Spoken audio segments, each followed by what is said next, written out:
আপনার কাছে জানতে চাচ্ছি প্লিজ,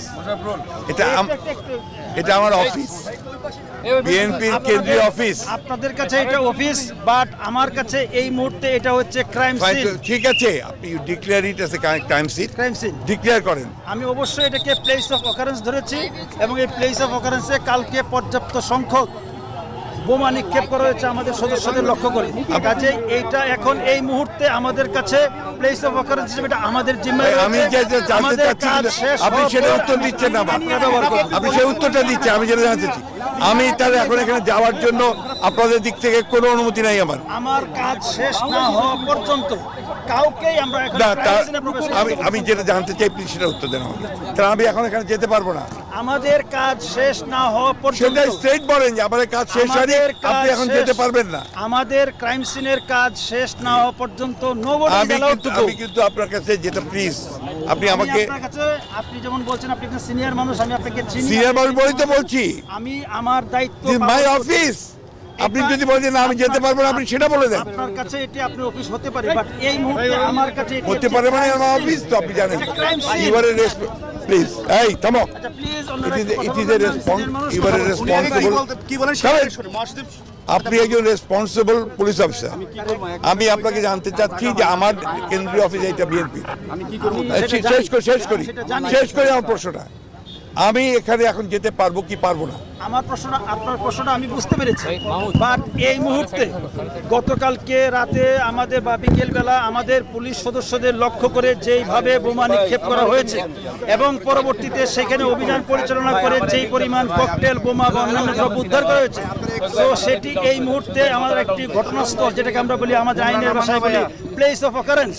সো এটা ক্রাইম সিন হিসেবে আমরা এটা বিবেচনা করছি এবং ক্রাইম সিন হিসেবে আমাদের পর্যাপ্ত সদস্যরা, সিআইডি বোম ডিসপোজাল টিমের সদস্যরা সেখানে কাজ করছে।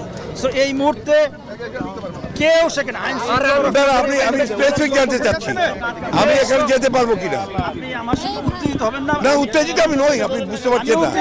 আমি আপনার যাচ্ছি যে আপনি স্পেসিফিক আমাকে বলবেন ক্রাইম সিনের কাজ। ভাই আই হার্ড ইট।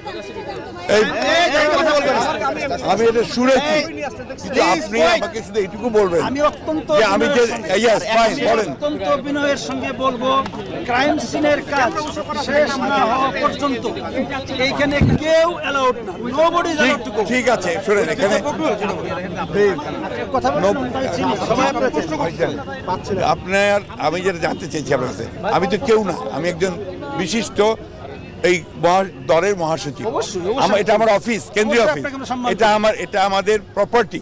অবশ্যই আমরা অস্বীকার করছি না। আপনি শোনেন আমার কথাটা, আগে শোনেন। আপনি কিন্তু পলিটিক্যাল লিডারের মতো কথা বলছেন। No, don't talk like that. আমি একদম ওইভাবে কথা বলছি ঠান্ডা মাথায়। আমার প্রশ্নের উত্তরটা আপনি দেবেন, বাস হয়ে গেল। আমি এখানে being the secretary general of the party, আমি এখন এখানে অ্যালাউড কিনা?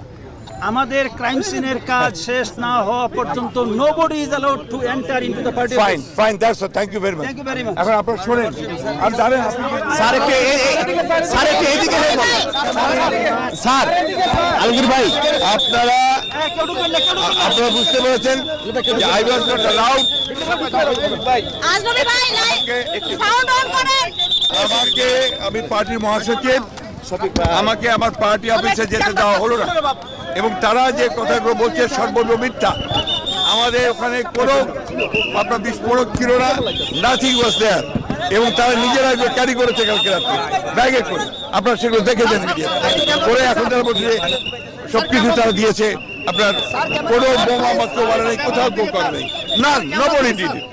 এবং আমরা এটা সম্পূর্ণভাবে একটা চক্রান্ত পরিকল্পনা প্লট করে বিএনপিকে মেলাইন করার জন্য আমাদের 10 তারিখের যে শান্তিপূর্ণ সমাবেশ, সেই সমাবেশকে পুরোপুরি নস্যাৎ করে দেওয়ার জন্য এটা সরকারের হীন পরিকল্পনা, চক্রান্ত, গণতন্ত্রকে ধ্বংস করবার জন্য, মানুষের অধিকারকে ধ্বংস করার জন্য।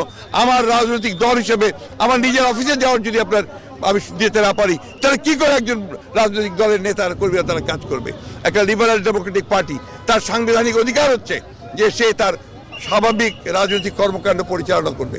এখন একজন মহাসচিব সেটা অফিসেই যেতে না পারে, তাহলে কি অবস্থায় আপনারা আছে? এই কথা বলবেন আপনারা, যদি না পারে তাহলে এটা সম্ভব না। এখানে গণতন্ত্র তো দূরের কথা, এখানে মানুষ একটা সভ্য সামাজিক মুক্ত দেশে বাস করছে না, এটাই প্রমাণিত।